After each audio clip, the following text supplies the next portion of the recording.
Hello everyone, good morning. আগের mini ব্লগটাই তোমরা দেখেছো আমার ছেলের বার্থডে ডেকোরেশন। আজকে ওর বার্থডে 25 জুলাই। ওকে সবাই আশীর্বাদ করো, ও যেন ভালো থাকে, সুস্থ থাকে। ওর জন্য দেখো বার্থডে স্পেশাল লাঞ্চ মেনুতে কি কি আছে চলো তোমাদের বলি। আছে ভাত, ডাল, 5 রকম ভাজা, স্যালাড, পনিরের তরকারি, চিকেন স্টু, চাটনি, পায়েস, দই, মিষ্টি। এবার দেখো ওকে সবাই একে একে আশীর্বাদ করে নিচ্ছি।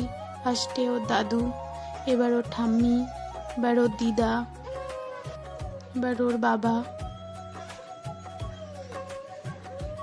এবার আমি। সবাই ওকে আশীর্বাদ করে নিচ্ছে, ও যেন ভালো থাকে, সুস্থ থাকে, এটাই কামনা করি। ভিডিওটা যদি ভালো লাগে অবশ্যই একটা লাইক আর সাবস্ক্রাইব করে দেবে। দেখা হচ্ছে নেক্সট পার্টে ওর বার্থডে সেলিব্রেশন নিয়ে।